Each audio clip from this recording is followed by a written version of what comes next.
Well, we are back, huh? We're back at the 9 Club, everybody. Let me tell you something. Today, we got a special guest. I don't know if I've ever done 3 specials before, but let me tell you, it's worth it, man. Yeah. Cairo Foster is here. I'm kind of speechless now. I mean, I just spoke, but this is awesome. Thank you. You're free to go. Thanks for having me. That's all we needed. The floor is yours. I feel really special right now. Did I pronounce your name right? Cairo, or is it Cairo or I always like Roger. I always like to Cairo. ask. Okay, it's Cairo. We can't do 2 Rogers right now. We can do Cairo. Wait a Roger, minute. That might be off the record. That's proprietary information. We need exclusives here. Yeah. I think it's known. It's pretty Rogers. known. Oh, it is. Yeah. I don't know. I mean, Cairo Roger Foster. No, we could just dabble on it. Roger Cairo Foster. It's just Foster Cairo Roger. It's just Cairo Foster, okay. And then if you've known me long enough, you earn the right to basically call me Roger as a nickname. So your nickname is Roger. Roger hates his name. I don't know why you picked that.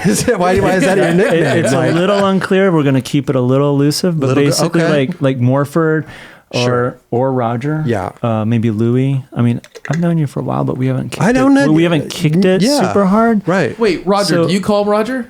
I still call him Cairo. Yeah. It's Cairo. My mom even calls me Cairo. Yeah. But it's like some of those deluxe dudes, they might call me by something different, but we'll just go with Cairo. like all the boards say it, and it says Cairo Foster. We'll just stick with that. That's all I know you as Cairo, so I'm going to call you Cairo. Kind of believing that your real name's Roger. My daughter even calls me Cairo. See, this is if your mom calls you Cairo, you admitted your mom calls you Cairo.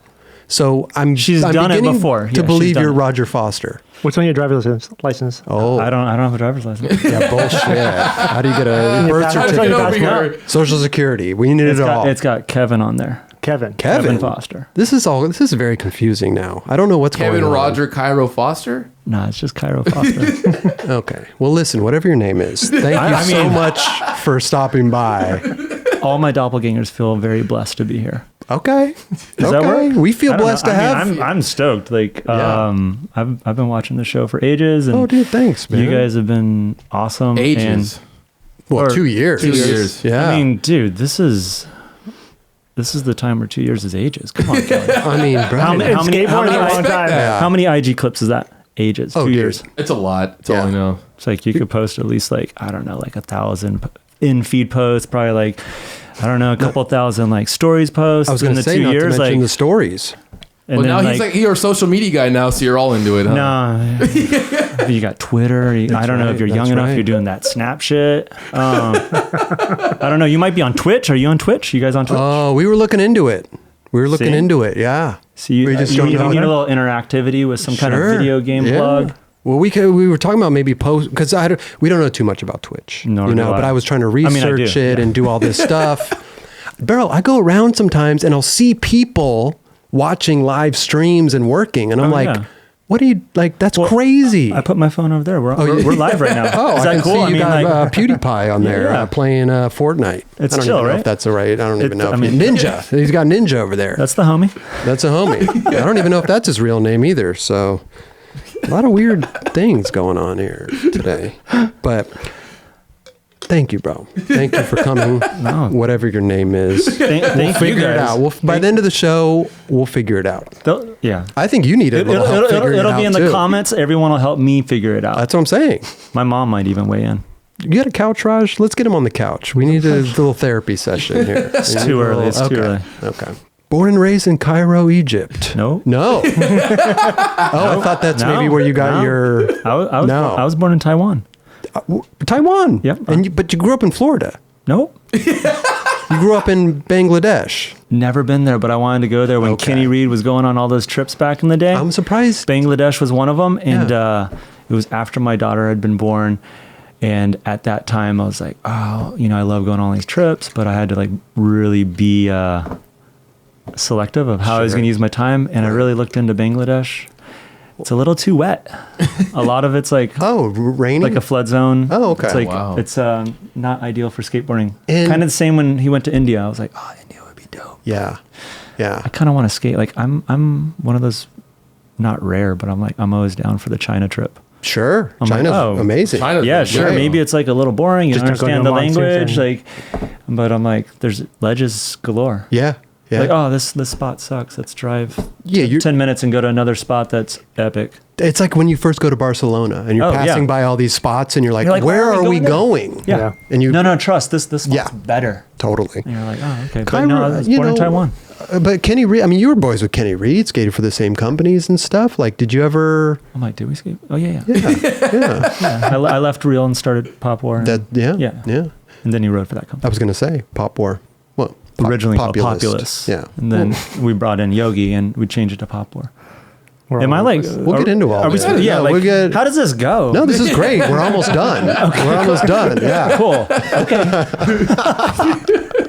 And I've been on Enjoy for like 12 years. So there you go. Right? Yeah. Come on. Dude, there's got to be more. Kelly, go get him a mug and a shirt. All right. What's up? The quickest episode ever. I know. Well, we're trying to get these down to minutes instead of hours. Can we get this if we can get it in 1 minutes? We can just slide it through on IG. Well, you know what though? But I'm trying to avoid the IGTV because we don't want to do vertical. No. The smile. No verticals. It needs. I don't understand the whole Instagram TV. Anyway, let's go back to Taiwan. Yeah. You were born in Taiwan.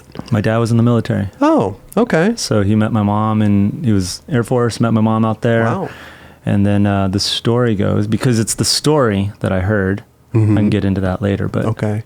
The story goes, I was born, and we left when I was 10 days old. We moved to Seattle, or not Seattle, like Spokane, because there's an Air Force base there over there. Oh, wow. Yeah. Did you grow up in Spokane? No.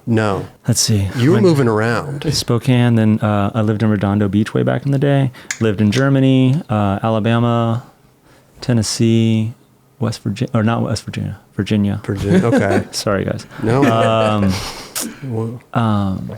Florida. Wow. New Mexico, Texas. At what age did I say Germany already? Yeah. Egypt. Yep. There. Yeah. I lived in Egypt for 3 years. Like that's where I started skating. In Egypt. Yeah. And how I forgot New Mexico, guys. How? So I'd lived in all these places, all those places, up till when I was 18. How was that? Growing up and having to move and trying to establish a life. I mean, you're young, but trying to establish. I'm an only child, so you just got, or I just kind of got to that point where you're just my parents were like, you got to do good in school, so I was busy doing homework. No friends? Yeah, I mean, you have to make friends in school, and then you got to move and do all this friends stuff. Friends can be dumb. You got to be good in school. No, I'm just kidding. No. Were you? No, we moved twice in a school year before.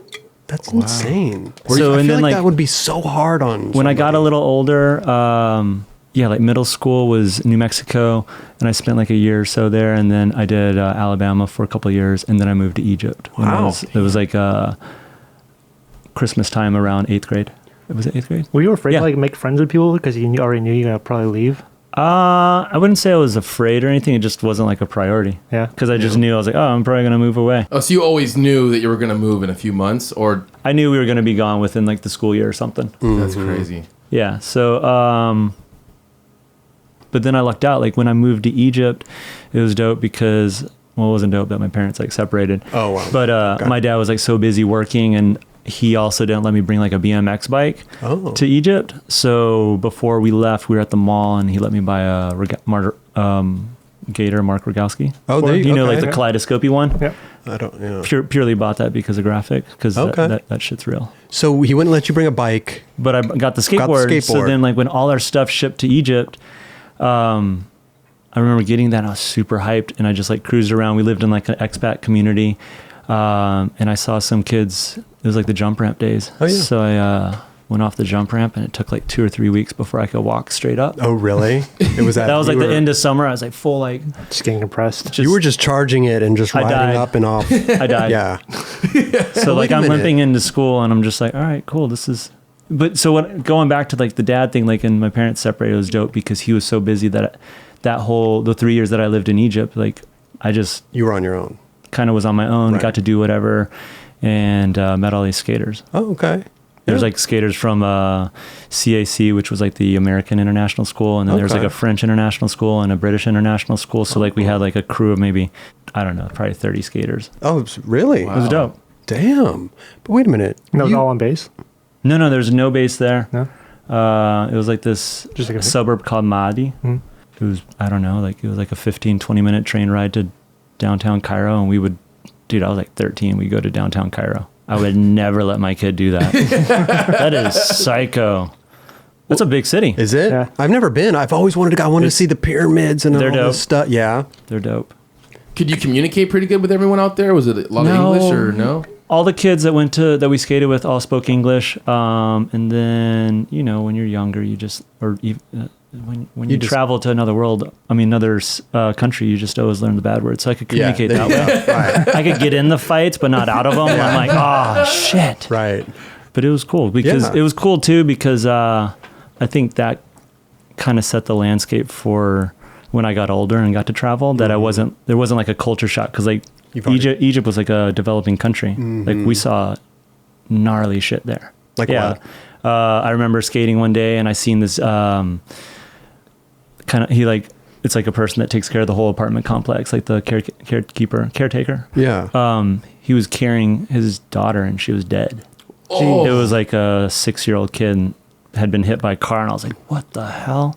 And then you would see like a group of kids, like it'd be like an older brother that's like 12 smoking cigs, and then it'd be like a 6-year-old smoking cigs and an 8-year-old, and they have like a donkey drawn carriage, and they're like rummaging through trash to get like whatever might be good, and then the donkey is just like fully exposed meat from like them whipping it to get to do stuff. Like you didn't see any hair. Like we'd see so much crazy shit, and I'm just like, because then I remember fast forward to like the dwindle days when I went to the Philippines. In Manila, it's like same vibe, but I was like, wow, dude, we're stoked we live in the U.S. Yeah. Because there could be worse conditions. Yeah. No, totally. So like Egypt was dope. Like, and I always say this, I'm like, well, you know, like 13 to 16 is like that time when you're like, oh, fuck my parents. I'm going to move. I'm going to run away. I wasn't running away. No. No. Oh, I got to go buy a ticket. I got to get my passport. It's a whole thing. Shit. Right. So 13 years old in Egypt, skating with a crew of like 30 people, 30 dudes, give or take. Like from our school, there's probably, I'd say like 10 people. Okay. Yeah. And then you said that there was jump ramps and all that stuff. There's jump ramps. There was a hubba at, what was it? You weren't going down the hubba, were you? That's where I learned how to skate a hubba. Yeah. It was at, I think it was called Greasy Burgers. Okay. That was the name we called the little burger spot, but it was like maybe 4 blocks. Dude, we went on a trip, Brian Anderson, Brad Staba, Mike O'Mealy, and Aaron Meza. We went back 10 years after I had moved away. So I moved away in 92. So it was 2002 when we went. I went and checked out that hubba. Oh, wow. It's pretty small. Oh, how big was it? Pretty small. It's like a 4 or 5 stair. Oh, there was like a dude that could do 180 nose grinds. But I think he was cheating because he had Z-rollers on his front truck. But he had like an Indy or a Gullwing on the back. Right. Whoa. Which kind of seems weird because I feel like you'd want the heavy truck on the back. Yeah. Or maybe he's like doing rocket ollies.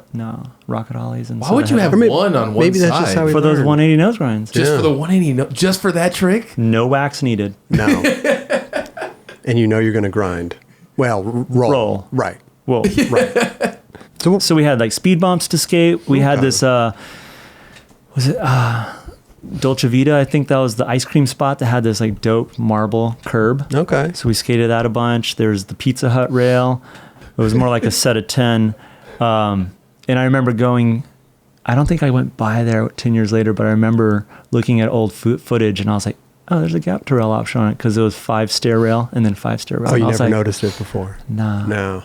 I got into the gap to rail shit after. There you go. Right. But I meloned the 10. You meloned it. Street grabs. Frankie Hill, dude. So you were, so I mean. Frankie Hill was like big inspiration. But oh, yeah. then. Frankie Hill. How were you with like finding like skate videos and stuff like that back then? Oh, dude, it was. Was there a skate shop in Egypt? No, there's no skate shop in Egypt. And because my dad was military, we could get like stuff sent out to the APO box. Oh. But I remember one time we ordered boards, like you would get all the homies together And like, hey, what do you want to get, Kelly? What do you want to get, Chris? Raj, what do you want to get? Okay, we're going to pool all our money together. You're going to write it down and send it mail order style. We waited 6 months for the shit to come. Oh, man. Box was empty. What? Yeah, right. No. Custom just 6 months, box was empty. We were super bummed. Wow. Yeah. And then I remember another time ordered some like Spitfire 60 millimeter wheels. This is like 91. Okay. A flat spot on the first day. Waited like 2 or 3 months. I was so pissed. Dude, could you imagine? Because So when then I I order was like, A1 meats. I got A1 meats instead. when I order something right now, I want it tomorrow. Yeah. Like I can imagine waiting. There was no 6 Amazon months. Prime. No. Hell no. Damn. It was Sometimes rough. that's same day. We would Amazon do the Prime. like. Did you guys ever do this? Like swap out the shoes. Like if you had the homie that was goofy footed and your regular footed, you just swapped them out. Like, oh, you're 10.5. Ollie hole. Like we would do all that. We would do on the top of like Folgers coffee cans, there's that plastic lid. We would cut that out, put it on the bottom of your shoe, and then shoe the bottom and the top, and just lay that in. We would do all kinds of stuff to just be able to skate all the time. Yeah. Keep the shoes alive. Damn. It was crazy. We learned. We were resourceful. Then I went on a trip with Toy Machine a long time ago to Chile. We weren't that resourceful in Egypt. No. People are like putting two boards together, like Drilling screwing together. it. I'm like, oh, they were.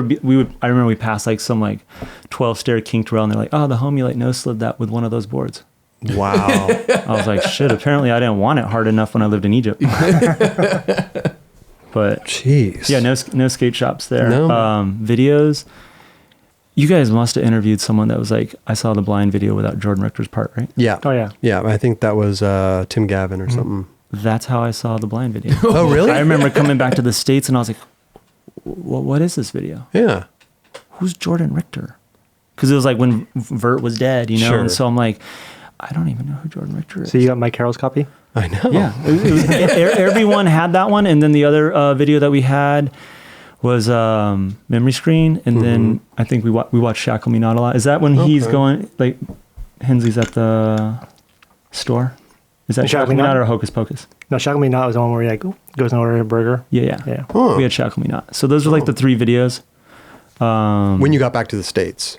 No, like so one of the homies, this guy, I think it was Dan Smith, he was from the DC area, he was a little older. I think that was kind of why we could go to downtown Cairo, because we had some older people. Like there's him, there's Raz, and they were just older, but they had the videos. And then there's this dude Elton from Australia, and this dude Omar, who I like spent like 6 hours one day learning all the impossibles, but he was from Switzerland. So they would get videos. Like you could, when I lived there, I was on the swim team and I got to travel to Europe, and that's when I would get like a skateboard or see a video. I'd be like, oh shit, this is the new shit. 3 years in Cairo, you're learning all this stuff with your buddy. You come back to the States. Where did you move to? Washington? Florida. Oh, you Florida. So my parents were separated for like 4 or 5 years. Like my mom went into the army when we lived in Alabama still. Oh, wow. And so then my dad and I moved to Egypt, came back, and then they got back together, which parents should just like cut it real quick. Oh, then it didn't work out again. I mean, my mom went into the army to like essentially like escape living with my dad. Yeah. Wow. And so they like got back together, which was super hectic, like crazy shit. But we moved to St. Augustine, Florida, did that for a couple months. And then I moved to Jacksonville. Okay. Which is where, like I started skating with this dude, Ryan Ehrlich, who lived out at the beach. And then I met like Ryan Coleman and Randy and Justin Behrman and his brother, like a whole crew. And those dudes knew like Clyde and Kane Gale and Neil Mims. So like I started hanging out with those dudes. I was going to like a public school, and then a lot of them went to this place called Douglas Anderson, which was like a charter school or a magnet school for the arts. Okay. And it was also where all the cool kids went. Oh.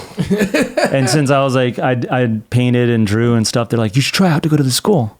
So I tried out, left Terry Parker, went to Douglas Anderson, and started hanging out with like a whole group of skaters.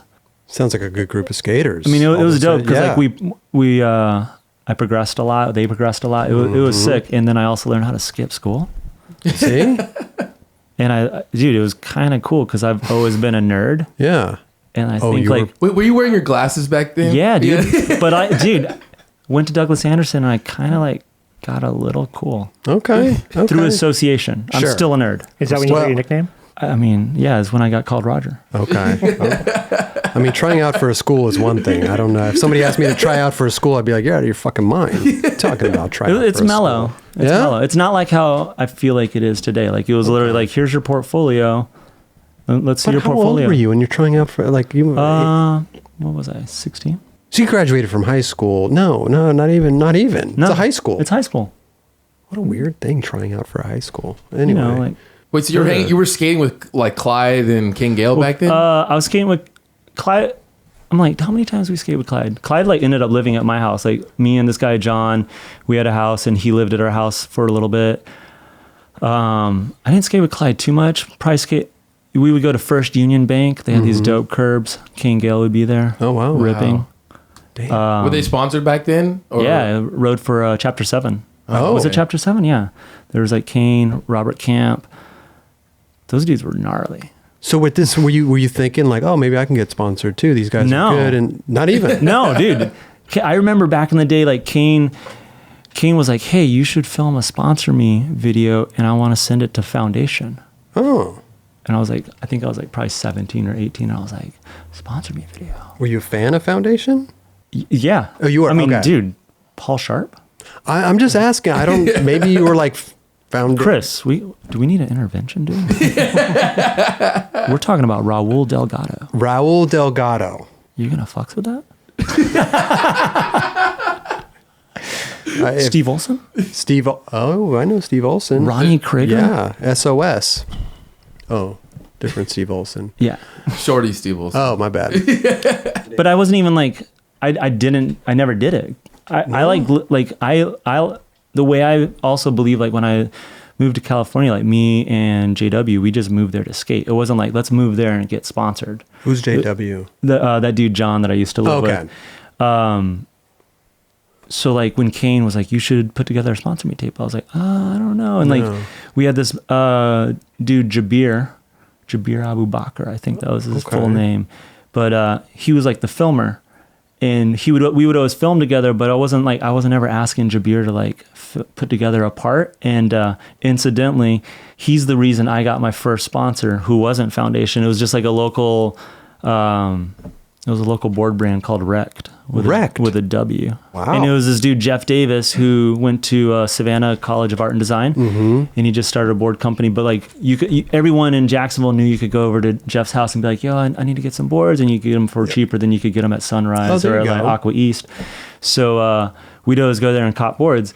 But I guess like the way I understood, Jabir just kind of harassed him so much that like Jeff was like, "Yo, Cairo, I want to sponsor you." Oh. So you got forced into he forced him into sponsoring. Dude, Jeff took me out to California. Like it was me and Bear Hughes and Jeff. Oh shit! And we actually got in a car wreck on that drive. Oh, go in there? Yeah, because Jeff wanted to do the first leg from Florida, and then it was me, and then it was Bear, and Jeff didn't want us to fall asleep, so he stayed awake the whole time.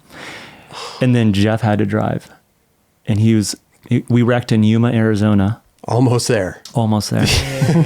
And he was like, yeah, man, before like I fell asleep, I saw like 10-story napkins folding themselves in front of me. What? I was totally like, tripping. Dude, that's a bad sign. Some hallucinations. But yeah, he facilitated my first trip from Florida to California, where I met like Justin Strubing, Skin Phillips, Brian Childers. Okay. Oh, Brian Childers. Yeah, because Brian was from Jacksonville as well. What happened in the car wreck? You guys okay? We were all good. Oh, dude. So you just kind of ran off the road and... No, we fought. Oh, yeah. We didn't roll or anything, but it was close. Like, you know, when something crazy happens and you like look like 40 feet that way or the other way, I was like, oh shit, we could have like really done. Oh, dang. But yeah, that was my first sponsor. Okay. You don't wrecked. Wrecked. Car wrecked. And then we got car wrecked. I can't remember who knew Mike Judd, but we stayed at Mike Judd's house for about a month. This is all in Los Angeles, or so we went to Santa Ana. After that, I don't know, maybe Bear. I remember, pretty sure on that same trip we stayed with Lindsay. Why am I drawing a blank? She used to work at Thrasher. Lindsay Barnes. Oh, okay. Yeah. Because she used to work for Giant, and so I met Lindsay then. Was Bear on Nudo then? Yeah, he was on Element. Oh, it was on Element. He was on Element. That's right. Not Underworld Element. Element. You know what I remember from that trip? Yeah. Justin Strubing fucked up handrails back then. Oh. He was doing like Smith grind to 50-50, Smith grind to 5-0s on like combos way back then. And we went on some photo shoot with maybe Skin or something. And I think the photos got fucked up and they never saw the light of day. No. Was it the daylight? Light of day? Yeah, light of day. Yeah. They never saw, I saw the daylight when he was doing it. Yeah. It was at that school where like Yoshiaba Yoshi did like inward 360 heel flip down like a 7. And then like you went around the corner and there's a 10-stair handrail. I had never seen anyone fuck up a hand. Like I remember coming out and seeing Strubing skate and I was like, whoa, that's what it means to be a pro. Like California was crazy. Right. Like, I mean, we had Kane and Neil and Clyde and those dudes fucking rip. But like you come to California and that's like the Mecca. Yeah. And I'm like, oh God, can you imagine trying to be sponsored? Like this dude's gnarly. What do you mean? You skated for Wrecked. Good point. Good point. But Justin's style was so like. Oh, he was amazing. It was crazy. It's crazy how like confident, Still like is. proper everything was. Still to this day, yeah. And I remember going, like, Justin's like the happiest dude on a skateboard, off of a skateboard. I remember going to like some like house party. There's like a mini ramp inside the garage and he's smiling, doing the sickest shit, getting drunk. I was like, this dude's got California dialed. Yeah, he's It was awesome. right. So you got your taste of California, right? Yeah. You thought it was good. You were It was cool. because people were ripping out here, and you didn't feel like it was you just had cool. to- Like there's so many skate spots. I can't even remember. We went up to Northern California after that because we hung out in Santa Cruz. I feel like we went to SF. Foggy memory, but You probably. dude, why there's would you just skip so many. SF? There's Yeah. so many skate spots, Sure. and you just saw all these opportunities of things to skate in the videos. So like coming out, we're like, I remember we were driving back, and I was just like, how do I get back to California? So like I took Greyhound like cross country like 3 times. How long does that take? 2.5, 3 days. It's brutal. That's how you get to see America. I don't want to see it. I'd dude. rather fly over it and It's look vibrant. that way. It's vibrant. Back then it was like that was the cheaper way to go, but now with Southwest you could probably fly for way Seriously. cheaper. Yeah. So like went to California and then JW and I we ended up living up with some strippers. What? I think this is that's it. The first time we came out, it's coming back to me. Okay. We came out with this dude, Al Mosley, who's from St. Augustine, Florida, super ripper. And we had all saved up money and we got an apartment not in the Tenderloin. Yeah, in the Tenderloin of San Francisco. And we only had it for a couple months. I got a job right out the gate. John and Al like just were getting money from their mom, which is dope, but like that ran out and they had to dip, like figure out some other shit. And I was like, fuck man, I'm working all the time. Right. Like I would come home and they're like, you want to go skate? And they're like, oh, we've been skating all day. I was like, You're like, fuck. what? Yeah. But we ended up befriending, I feel like we met Drahobel back then, maybe Matt O'Brien. But just through just people that knew people, we ended up living with a couple of strippers. How did that? How did that happen? What were the stage names? I don't know. I never went to the strip club No? to see them perform. I do remember one of them trying like, let me show you my show to like a Tool song. No way. Yeah. Which might be as cliche as like that 9 Inch Nails song, like that fuck you like an animal, right? Yeah. It's pretty cliche. So they're trying to do their dance doing their for thing. you, their routine. Yeah. I mean, we were homies. Sure. It was cool. It was like, there's 3 Free lap girls, dances? I think 2. No. No? And Still then, can't touch them, even though you're at home. Still can't touch them. I mean, yeah. So then we did that for like a month or 2, and then we bailed back to Florida. Were you skating like EMB and all that stuff? Or were you more I think city? EMB was kind of dying. Oh, was it? We were doing, I think everyone moves to San Francisco in that first year. They're just going out to the avenues, bombing the hills. Like, oh, I want to do this avenue and that avenue. It's kind of like when you go to Midtown, New York, and you're like, I want to hit this spot and this spot. So we were doing a bunch of that. And that was when like you could still skate Black Rock. I mean, you can kind of skate it now. But Black Rock was there. Brown Marble was there. Union Square was there. Okay. Hubba was there. So you EMB guys- was kind of like dying out. Yeah. It was also like when Carol and all those dudes moved down here. So you missed the. Oh. I saw like Carol and those dudes a little bit, and then it was just like everyone moved to LA. I don't even understand why. It's like sunny all the time. Right. Some beach, beautiful beaches. Good spots. Dude, whatever. Traffic. What point in time was like your first real sponsor? Like Wrecked was good and everything, but like what? First real sponsor would be like Supernaut. Supernaut. Yeah. No, I was hanging out with Satva Leung, and he filmed my Raw Thrasher part. And I think from the connection that Satva had with Tom Yeddo, and he knew Paul Sharp, those guys reached out to me or to Satva, and I met Paul Sharp, and I got on Supernaut. And me and my buddy Dan Libby, who I hung out with a ton, and he filmed a bunch. I remember when Paul Sharp came from San Jose to SF, the first thing we did, he gets out of the van. I'm like, fuck, it's Paul Sharp. And we lived on a hill, and all the hills have these little bars to make sure people don't like fall into the driveway. He gets out of the van. Hey, nice to meet you. Both Dan and I are like, hey, can you ollie that? Yeah, right. Yes, we did that. We did that. Like, when you go do a demo and then like the kid's just super eager and asks the craziest thing, like, we have this massive stage, Chris. Yeah, you just got out of the van for like, flip Manny, and you're just like, right. Okay. Yeah. So we did that to Paul Sharp. He ollied it first try. Was he? He obliged. He said, watch this. He got sprack nasty. No way. It was sick. And I've talked to him about it before, and he was like, fuck, I better ollie this. Yeah. Oh, really? Dude, he's the shit. But you guys were the new guys. Like, what does he have to prove to you? It's Paul Sharp. You just want to see him sprack. Well, I know, but if he's saying I better do it. Maybe he wanted to get me even more sparked. Okay. He didn't know how much I liked him. So how many, who was on the team back then? Supernaut. I don't really remember Supernaut too well, but in the beginning, Aaron Vandenbolk was on, but like in the beginning it was like Gaberman, Miner, me, Sharp, and then we had Vandenbolk on. Matt Pales got on at a certain point. Matt Rodriguez was on. Oh wow, dude! Wow, and then I bounced after a couple of years. They were in Sacramento, right? It was weird because it was Ted Newsom and Mike Ballard and Paul Sharp. So when we did our industry section in 41119, before Kelly's time. No, I remember that. We went down to San Diego, met up with Ballard. I met Dwayne Petrie. He was making the music for it. I was so psyched because Dwayne Petrie's part in the Alien video was amazing. Okay. So it was like a combo between like San Diego and San Jose, like. But I don't know where it really was. Oh, and the boards were pressed in Pinole. This dude Henry pressed them. He did them all one at a time. Yeah. He used to do. I'm pretty sure he used to do profile boards. Okay. Which are garbage. Whoa. I never bought one, so I wouldn't know. Why'd you bounce after 2 years? I was like gonna turn pro for Supernaut, and the way I remember it, I could be totally wrong. Okay. Because our memories are pretty selective. Sure. But I remember like we had made the like strippers though. Yeah. Yeah. I remember their names. Okay.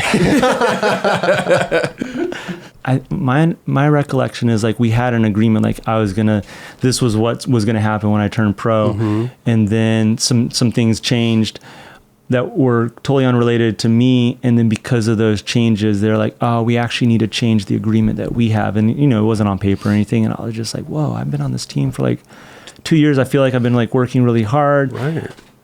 I felt like I was owed like follow through on that like agreement, and because of that, I was just like, shit. I feel like it was more like I wasn't mad at anyone. I was just like, I can't let myself keep going forward with that. And I don't know. Yeah. Supernaut wasn't really that big of a company though, was it back then? I remember it around, but we were distributed out of Giant, but we had like pretty interesting distribution deal, like where I remember being at a trade show and our boards cost more than all the other Giant brands, and I thought that was a little weird. Because you guys were present on one at a time. Oh yeah. Yeah, I like because. Yeah, I don't know how that all worked out. They had to pay the guy in Pinole. Yeah. And I think the Pinole thing might have been afterwards, because I remember when we first started, we were distributed at Giant, and then we went to Pinole. Right. Because Giant was making our boards in the very beginning. I was going to start as a PS6. Like some kind of agreement. Yeah. Right. So, it was pretty small. Yeah, I knew of Supernaut, but it wasn't really on my radar. I mean, Paul Sharp was on my radar. So of course, the people. It was sick team. Like that, Paul Sharp, of course, It was 16, but you were kind of like the I would say like the most famous one on the team, I would say, towards the end. You're going to make me blush. Thanks. Well, I feel like you probably... Were you getting offers from other people at that same time? No. I wasn't. Like, you just bounced and not knowing what you're going to do. I think every time I bounced, except for when I left Real to do Pop War, I didn't really have like... You didn't have a plan. I didn't have a plan. I was just like, a lot of times I say this thing where I'm like, I want to do all this stuff that when I look in the mirror, like I can like go to sleep and like I can look myself in the mirror and be like, all right, cool, I'm cool with myself. And it just felt like the right time with the Supernaut deal. I was like, these are my homies. Like Ted's my homie, Ballard's my homie. Like I talk to Sharp all the time, and I was just like felt really bad, but I was like, I can't allow myself to do this. I have to like do something different. Okay. And I didn't have a plan. I was just like, fuck, I don't know. And then I ended up getting on Mad Circle. That's pretty sick. Mad Circle. Yeah, I loved Mad Circle. Then it went out of business 6 months after I got on. 6 months? Dude. Oh. And that's like, I don't know. That's like, I think that was like whatever the back end deal was on that. Because that team was sick. Carl Watson. Oh, hell yeah. Rob. Scott Johnson. Marcus Brown. Pontus Alv was on there. Yeah. I had one of your Moses. Boards. The Mad Circle? Yeah. That was my first pro model. Jesse McMillan did that graphic. It was the one. It was like a kung fu. Yeah, graphic. exactly. Yeah. And dude, the highlight of that board graphic was seeing some Transworld article, and Andy Stone was skating that board. Wow. Oh wow. I think Pete Thompson must have shot the photo, but I was like, oh shit, Andy Stone. That's so got sick. my board and he's riding it. And see, that's good. That's kind of rare. You know when you turn pro and you see people out in out in the wild skating it, but then you actually see somebody. Dude, Andy Stone, half cab flip, Manny, backside flip out, like snuff or something like that. Dude, kids are going to be like, what are you guys talking about? Right. He's been posting on his Instagram recently. Has he? Yeah, all of like the older footage. It's so fucking good, dude. Yeah. So you turned pro for Mad Circle. Yeah. Did they just give you a board and say you're pro, or was there a discussion? Seems like you're more of a discussion guy. There was like a discussion. Okay. I don't remember the finer details of it. Crazy enough, like Justin Gerard lives in Washington, like close to Portland, Oregon, where I live, and I'm like, I should touch base with him. You should. We could do an addendum to this show, and I'll tell you how it really went down. There you go. Like Jesse, I remember going to the offices, and Jesse's like, hey, this is the board graphic we're working on for you. I was like, whoa, sick. Because I had done my first graphic for Supernaut. I was going to turn pro on Supernaut, and then that whole thing went down, and I was like, I got to bounce. And like, I think there's a trade show coming up, so they made 5 of those boards, but they never saw the light of day. Got you. I'm going to use it. That's going to be my phrase. Did you the light of day? Did you get to keep one of those boards? No. Oh, it would have been really fucking rad. I only know of one of the 5 that's out there. What the hell happened to Mad Circle? Why did it go out of business? You haven't talked to Rob Welsh about this? Should we? Probably Justin Gerard. He'll know more. Okay, we'll talk to Justin about it. Yeah. Yeah, I mean, you weren't the owner or anything, so I don't know. I think they just had like whatever the deal was with Giant, because they were distributed out of Giant. I liked it. Yeah, that was such a dope company. Blow the horns or something? Yeah. Let the horns blow. Edward Devera. Pegasus, what are the Pegasus Concave. Pegasus Concave, yeah. And then I rode for Golden State Wheels. That was out of that. Oh, yeah. You guys had sick commercials in 4-in-1. That shit was tight. That's all I had to say. So Mad Circle goes out of business. You had how many pro boards on there? Just one. Oh, shit. Did you save any of them? I have one, yeah. You do? Just one? Yeah. You didn't bring it for the wall. But I brought this. What happened? What is that? Pop War DVD? That's the second Pop War teaser. Second Pop War. Couldn't give you the first one. I only have one of those. Sorry. No. Oh, that's for us? Yeah, it's for you. Oh, that's wow. Keep her. Thank you. I mean, you could just find her on the YouTube. I'm sure Kelly will get it autographed after the show. Oh, yeah. But all the original tapes, so it's all good. So what happened? after Mad Circle? What did you end up doing? Just skating. That's it. Yeah. Where are you getting boards? I remember getting a box from Maple. That would have been weird. Were you actively searching for a sponsor, or just kind of? I think I was like around? throwing it out there, but not like heavily invested in trying to find a sponsor. What about shoe wise? Were you writing for anyone? Duff's. Yeah. Oh. Yeah, the Mongoose. Because the KCK was dusted, it was done. Oh yeah. So the Mongoose was like the runner-up that looked sort of like the KCK. And then I don't know how the opportunity came up with Real, but like that made a lot of sense to me because Real was in the Bay Area and I lived in the Bay Area. And I kind of look back, when I think of skate companies, like I feel like Baker and Death Wish are super dope in the sense that like everyone lives, or for the most part, they all live in the same area. And that's kind of like the big thing that people will talk about. Palo Peralta back in the day, you're just like, oh, we're a crew. Or I felt like when all those dudes moved down here with Girl and with Chocolate, it's just like that vibe. So living in the Bay Area, I was like, well, shit, that's cool, because everyone lived in the Bay Area, and it worked out. Like, Jim had me on the team. Wow. Got to skate with a lot of rad dudes. Got to shoot photos with Gabe Morford, who is like he's like the originator of No Excuses, which is just like he'd have like everything dialed, like him and just like you get he's ready to go. Dude, I don't know. It's kind of got a crack. I don't know if I'm gonna skate. You turn back around, and he's like, "Oh, crack's fixed." Shit. You're like, I guess, I don't know. My board's kind of soggy. He's like, I got more boards. I don't know. I have a specific, he would no excuses. No excuses. We wouldn't. Me and him would never get along. Yeah, I have every excuse in the book. Let me tell you. So that worked out good, and I was on there for like 4 years. 4 years. Wow. Okay, like 3 or 4 years. What years? How old were you when you were on Reel? I'm trying to get this timeline. No, bro. You're only 27 right now. 28. 20. Oh, my bad. Happy birthday. Thank you. Happy birthday. I don't even know the years. No. I'm super bad with a lot of stuff. I'm bad with numbers too. Yeah. Late 90s at least. Yeah, I know I started skating when I was 13, which I thought was old, and we talked. And it was 15. Yeah. Got that. Well, Reel to Reel came out, I think I was a sophomore in high school. This would have been like 2001. I know that I talked to Jamie Owens recently, and the reason is 19 years old. I was still riding reel boards then. So what age were you, do you think, when you got on Reel? Maybe 23. 23? Okay. Sounds about right, I guess. So like 4 years ago. Like I said, happy birthday. Yeah. Thanks. Wait, so the Reel to Reel come out first, and then you did the Reason after that? Dude, we're gonna have to pull up Google. I don't know. Like, it's all a blur. Raj? I think the Reason came out before. There we go. Google. If Roger says it is, then it is. There's like Kicked Out of Everywhere. Google. Kicked Out of Everywhere. I can't remember. That was like your first part with them, right? Or was it the deluxe worldwide distribution? No, it was the Kicked Out of Everywhere. And then we did a couple of those deluxe the promos that were like in a porn sized box. Mm-hmm. Right. Okay. I think the thought there was like it would stick be out. more prominent, Sure. Yeah. All the hookers and everything from before. Yeah. Strippers. Dude. Strippers. Exotic dancers. You could see what's on his mind, actually. So Reel's going great, though, I assume. I mean, Jim Thiebaud, all these guys, like you guys are awesome. Killing it. Good times. Why this populist thing? Did you want to just do your own thing? I wanted to do my own thing. I got like restless. Like Matt had left and done Rasa Libre. Yeah. And I was like, I always wanted to ride for the same company that Kenny Reed did. And I didn't want to leave Reel to ride for New Deal. And I was like, I started talking to Jim, like, hey, maybe would there be an opportunity to get Kenny Reed over here?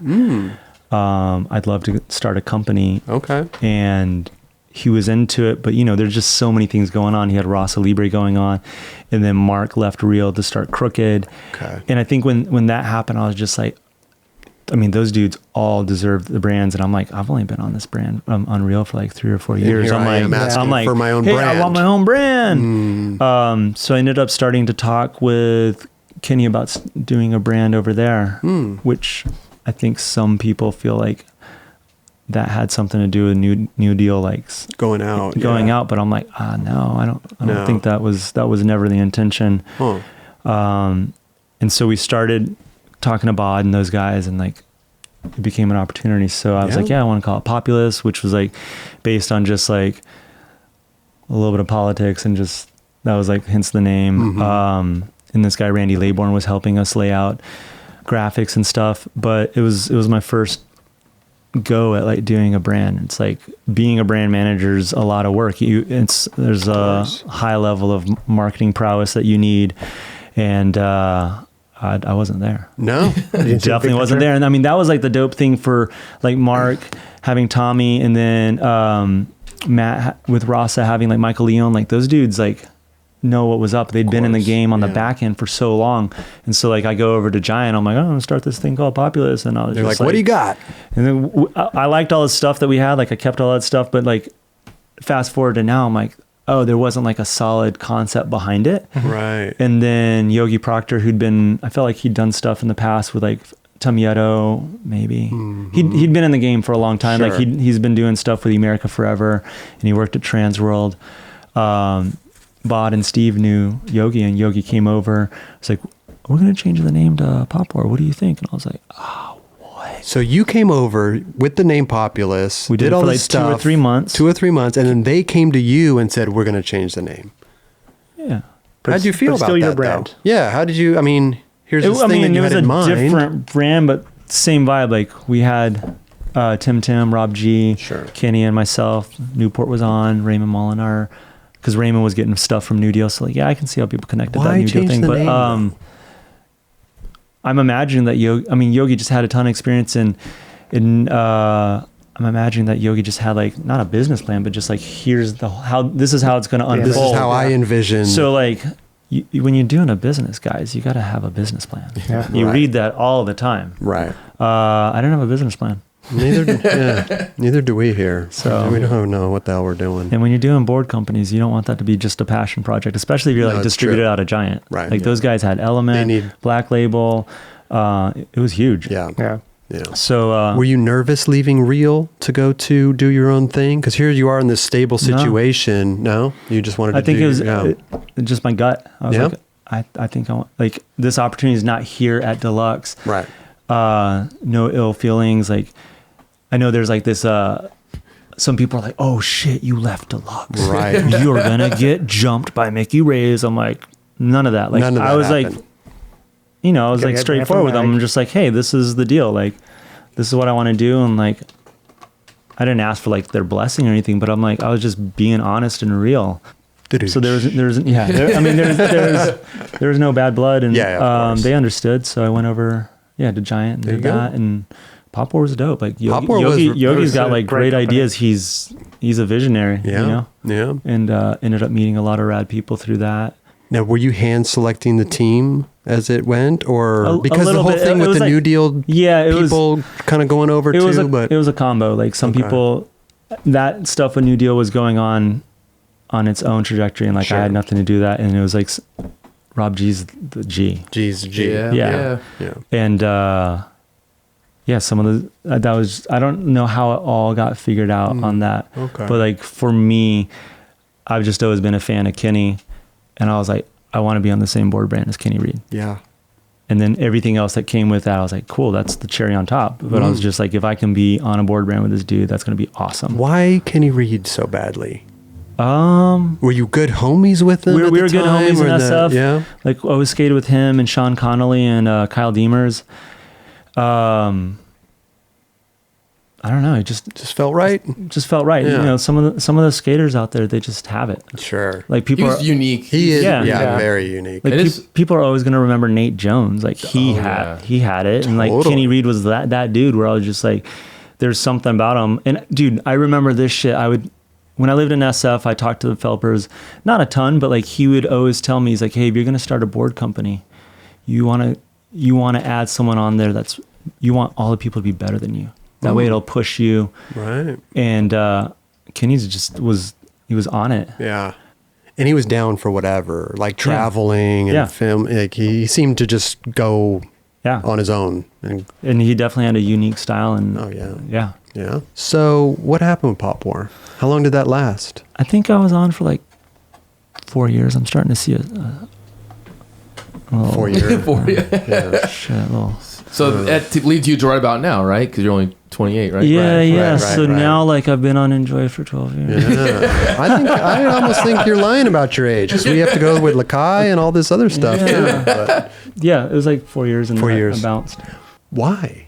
This is your thing. So we changed distribution companies, and I think the guys that bought Giant just encountered a lot of hurdles that they weren't ready for. Oh, okay. And so things changed. And for me, I just saw the writing on the wall. I had a daughter. I had a family to support. And I was just like, dude, I got to make sure these checks are coming in every month. And then I was actively like seeking a new sponsor. And I was like, I want to be close. Because I moved down to Southern California when I did Pop War. And then when I left, I was like, damn, I moved to New York and I knew I was going to leave. And I was like, I want to be close to my next sponsor. And I thought about hitting up Jim. I was like, I don't know, like Go back on Real. That would kind of felt weird because I always want to be like progressing. Yeah. And then through Paul Sharp and Matt Eversole and all that, like I'd known those guys from San Jose. I was just like, I hit up Jerry. I was like, hey, is there a spot for a 26-year-old? 26-year-old on Enjoy? Right. And it worked out. Worked out. Yeah. Was Paul team manager then? No, he was. I think he was still team manager. Oh, or I think it was like a combo deal actually. Because when I was leaving Popware, I wanted to make sure that Sharp had a gig, and he came over around the same time. Oh. Damn, now I sound like a dick because there's still people on Popware when I bounced. Yeah, but you know what, though? You have to do what you have to do, though. You can't, like, that's the dream situation in every scenario, right? To bring everybody to where we're going, but it just can't, it doesn't happen. You pulled a Mark Johnson, you started a company, then you broke out. Yeah.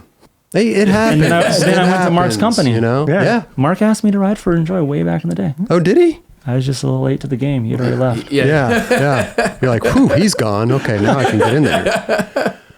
So you're on Enjoy now. Yeah. And how many years did you say I've been on 12? There for 2 years. 2 years plus 10. I got on right after Bag of Suck. Oh. So it's funny. Sometimes I would go to demos and people are like, I love your part in Bag of Suck. I was like, I only had 2 tricks in there. You wouldn't even be able to know which ones were my tricks. Right. Because they were filmed at night. Which tricks? What did you do? Just in the front section?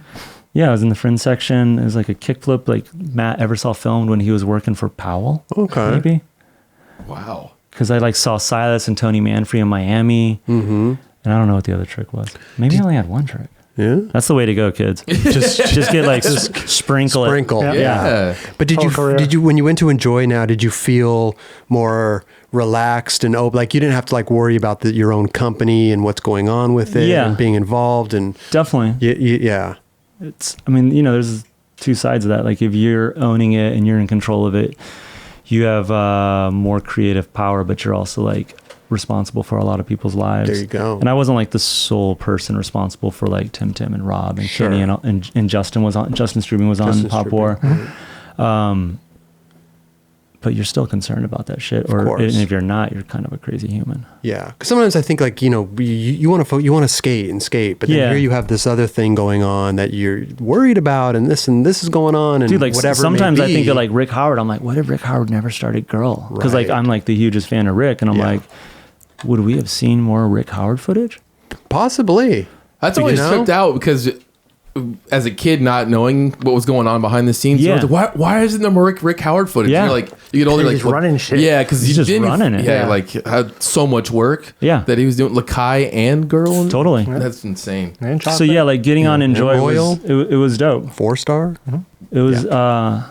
Eversole was at the helm. Mm-hmm. I felt like between him, Louie, and Jerry, it's like that was like the power triplet. Totally. Couple. Oh yeah.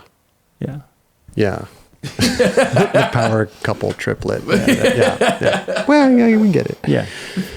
The triad. How is it with Enjoy though? Do you have to like? Do you have any input, or None. When you first got on, or you just team writer? Well, yeah. When I got on, Matt Eversole was the brand manager, and he did a great job trying to get everyone to give input, like, what do you want on your board graphing, and I think what I've learned over the years of skating is that you always have deadlines. So when you're like a brand manager, like you have all these deadlines to meet for production, and skaters are so used to just having this like really free lifestyle, right? Yeah, kind of unaware of what a deadline really means aside from like rent check. There you go. They don't even make that in time. So yeah,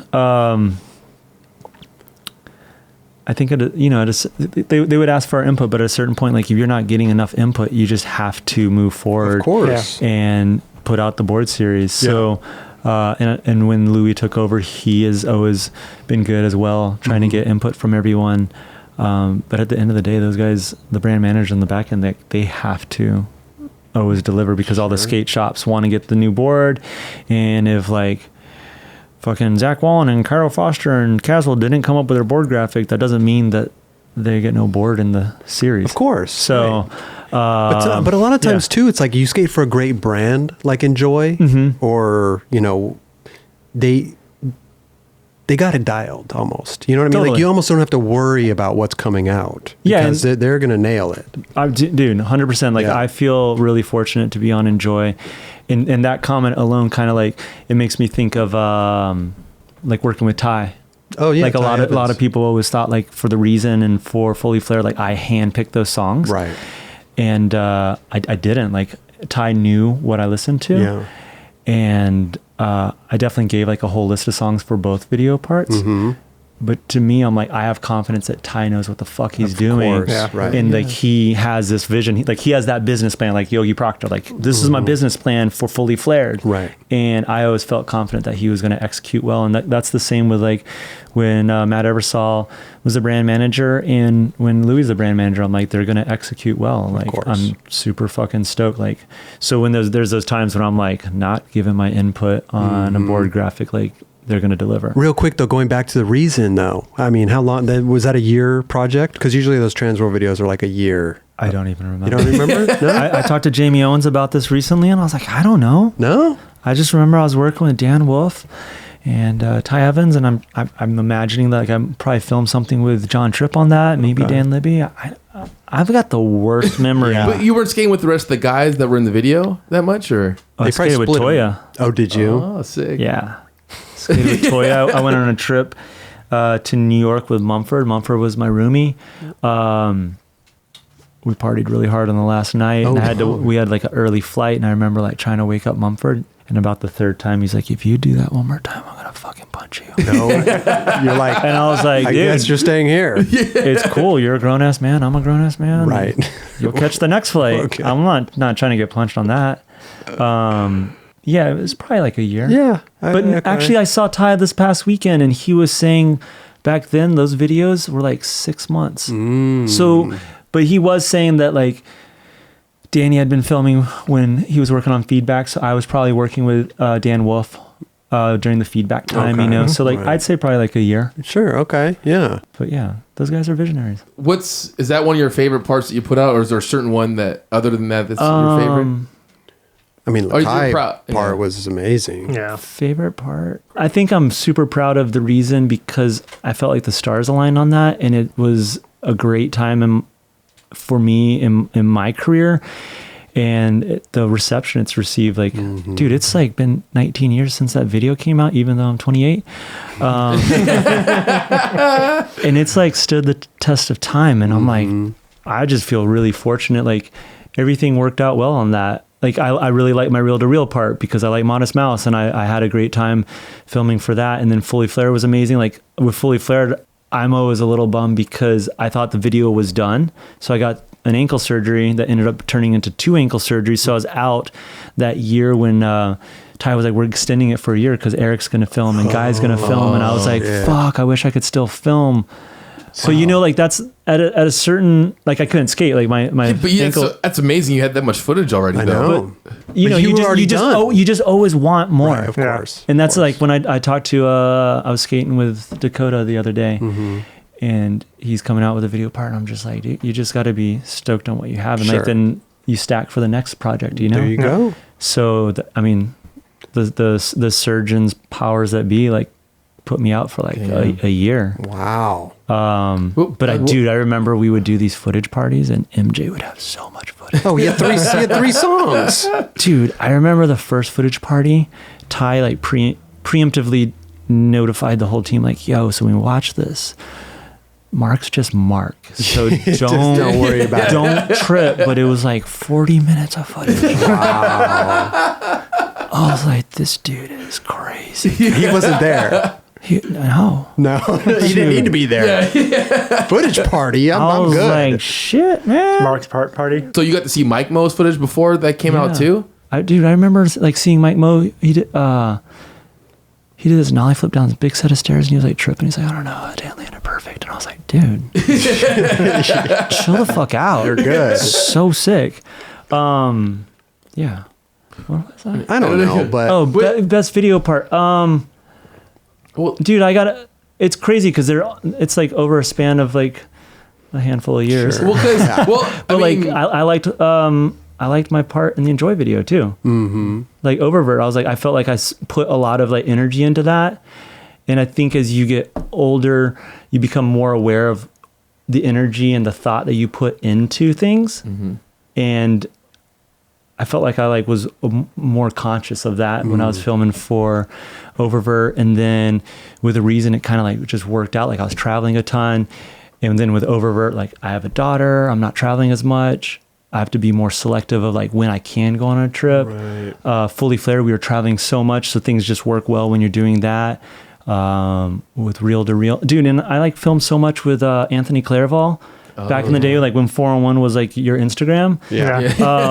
True. So like that shit all worked out too. Like I have like things that I've done with Anthony Clairval where I'm like super proud and stoked on that. And also like I think I was super into the photos, like working with Joe Brook or Gabe Morford or fucking Oliver Barton. Like I remember I did this skateboarder interview with Oliver Barton, and I don't know how many photos turned into like video, but I'm like, to me, like photos are really precious. Yeah.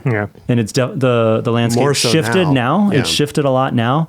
So sometimes it's like even like an interview was meant more to me than a video part. But like the thing with the video part is it's not going to be as easily forgotten as a magazine article, because a magazine article comes out, it's gone, next magazine comes out. But like with a video part, there's so many Instagram accounts that people are reposting old parts or like clips, and you can do it yourself. Those are more timeless, you know? Yeah. So, but like the reason you keep going back to the reason. Yeah, no, I think that you it's not. I wouldn't say it's like my favorite. It's just like it's the one that everyone's like, dude, I love the reason. Yeah. Well, so I'm like reminded. One, I'm reminded of it the most. Okay. Yeah, I got you. That's my favorite one, just to say. But that was kind of when Lakai was starting up? Did that kind of get you like in those guys' eyes to like be on Lakai? I don't know. Like with Lakai, I just remember I was writing for audio. Oh yeah, that's right. I like rode for him for 8 months. Never had an ad, but. Watching the reason I wore a lot of audio shirts. Oh, you did. Oh, yeah. Right. That gray one with the orange logo. Yeah. But dude, with Lakai, Carol just called me up one day and he's like, "Hey, me and Rick are starting a company." We talked for like 15 minutes, and I was like, "Damn, that sounds awesome." Because like growing up, I never thought like I had a favorite skater, but like if I'm gonna be honest with myself, it's Rick Howard. Okay. And then Mike Carroll. Sure. So Mike Carroll was like talking to me about it, and I'm like, "Yeah, it sounds awesome." I remember like calling Jeff Taylor probably within the hour. Oh, wow. Like, "Hey Jeff, dude, I just had a conversation with Mike Carroll and apparently they're starting this shoe company." We talked for like 30 minutes. Super stoked on everything that those dudes did for me in that time period. But I was like, dude, fucking Rick Howard and Mike Carroll want me to ride for their company. How can you say no? I was like, I have to do it. And like Jeff was like, "What can we do?" Like, maybe like a pro shoe. And I was like, no, I didn't even know the name of Lakai for like a month or two. Right. I was just like, yeah, I'm going with these guys. They they started a board company called Girl. When that came out, you're like, Girl? Girl? Yeah. This got a logo. I'm like, what? Huh? So like when I remember talking to Carol like a month or two, I was like, "Hey, by the way, so like I talked to Jeff and I've talked to a few people, but like, what's the name of the shoe company?" Yeah. He's like, "It's like Lakai, like Malachi." And I was like, had to wrap my head around it, but I was like, cool. It works, yeah. Get off the phone. I was like, Malachi. Lakai. Did you like, what did you skate after audio? Because there weren't Lakais around at that point. They weren't making shoes at that point, were they? If they obviously didn't know the name, so did you just quit audio and just skate whatever you wanted? I feel like they came. They had some shoes pretty quick because quick. Like when those DVS was. Weren't they piggybacking off of DVS's factories and stuff? Yeah. Well, a lot of them were wearing S's. Really? Like Rick and Mike were skating in S's. I might have just kept rocking audio while they were getting the shoes. I don't really remember that transition so much. But I do trip on the fact that I didn't know the name. The name, yeah. You're just like, "I'll ride for you." Guys, I'm really bad with these business plans. Yeah. I'm just like, fuck it. Gut says yes. Let's do it. But it's like, who's on the bus? Oh, yeah, I'll get on the bus. Yeah. Sure. Yeah. Exactly. SJ? Come on now. Oh, he told you the name of everyone on the team too so far? I mean, in the beginning, I think it was just Rick, Mike, me, SJ, and Rob, and maybe Lenosi. Lucy. Oh, yeah. Okay. Yeah. And I was like, yeah. But filming for the Lakai video, was that, because you hear a lot of horror stories. Ty Evans, great guy, but there's always the stories like it was so brutal going on these trips, and Ty had his agenda to get the video done, and so it could be two things. Like how I was saying, like I didn't really get a chance to film that last year, and that's like crunch time. I did go on a few of those trips. Okay. And I for me, they weren't like that brutal. So you missed the whole crunch time. That's right. I did get a chance to go on like the last couple a little bit. Okay. So part of me feels like I didn't really bear the brunt of like the gnarliest crunch time trips, but I do remember doing like some Motel 6 runs for like a couple weeks and just being out the door at 9 and out to like 2 a.m, even falling asleep. Like I remember where Guy does the lip slider around I think it's in Minneapolis, like the curved sea ledge to 360 out. Yeah. Dude, we got pizza ordered to the car. It's like 2 a.m. People are asleep. I kind of just go back to like the music thing. Like to me, I'm like, there's a method to that madness. Because I remember going out with Ty and Jamie when they did Chomp. And I was like, yo, these dudes are tripping. Like when Jamie does the kickflip back lip at that school that has the 9-stair hubba. Yeah. Or 9 or 10-stair hubba. I was like, these fools are skating. It's 3 a.m. Right. But dude, Chomp on this is amazing. Yeah. Great. Fully flared is amazing. It's amazing. So like, I feel like in those situations, I had the ability to think into the future. You know how like people are like, okay, so if you have $5, right, you have the opportunity to get $5 right now. Right. Or if you can wait one full day, I'll give you 10. Which one are you going to take? And most people are like, let's do the 5. Bird in the hand. I think with like working with Ty, I'm just like I talked to Roger earlier, like I had to refilm a bunch of tricks that just didn't turn out right. And he's like, hey, we want that in the video, but I need you to refilm it with me. And you were okay. And I was with like, that. wow, that's gnarly. Yeah. Okay. Yeah. Wow. Because I knew like it was going to end up being fucking dope. Like, dude, Ty's like gone on and done these crazy videos. And I understand like people's point of view. Sometimes they're like, whoa, it's totally like so future. I'm just like, dude's testing it and seeing how far it can go. And I'm like, it's dope. Yeah. There's definitely, I mean, I like seeing all the shit that's like throwback VX1. Like that shit's dope too and nostalgic. And like on one hand, it's like, as long as the filmer is able to capture it dope, it doesn't matter the format. Yeah. But like Ty's on that next level shit. Yeah. No, totally. Well, but it's amazing that you're looking forward, because most people are in the moment and they're like, this is brutal. I hate, and then they talk about it later and they're like, well, I get it. Dude, I know it's totally going to be captured legit. Yeah. Like I have been fortunate enough to have the opportunity to film with Ty Evans. I know. Dude. And I do when the Fully Flared came out. I was at Royce Hall for the premiere. I was so stoked. You know the little shit sound? Dude, you're lucky. Oh, yeah. You've had that. Oh, yeah. Dude, when I was like, I'm in a video with shit sound. Shit sound. I was like, I made it. I was so amped. Like that might have been the highlight. Yeah. What about getting hit in the face with a freaking in the beginning of the video? I was just the guinea pig. Dude, that was gnarly. Dude, I was like, I'm gonna nose grind this. Tried for like skated for like an hour, like nose grind. The first explosion, I was like, nose death. Oh man. And then like, your eyes out, right? If we had did that, and then they rebuild it. Yeah. And Which then like probably took hours. So like a couple hours, and then I'm like 50-50, and they're like, let's just do a 50-50. That way you can land it. And I'm like, you guys are gonna make it blow up just a little bit later, right? Right. And I think like Spike's there with his whole team that worked on like Three Kings or something. Like they know what they're doing when they're blowing up shit. Yeah. And I think Rick was on the button. He was on the trigger button. Oh wow. I got served. Well, I think I got served, dude. Yeah. But Lucas got served the gnarliest because his obstacles like three walls that aren't going to move. Like mine, I'm like, it's open space. Right. And then I remember afterwards, I was like talking to MJ. He's like, yeah, my ass is toward the explosion. I was like, God damn, I'm a dummy. No business plan. No business. Just looking straight down at the explosions. I'm like, hey, what's this? Boom! Served.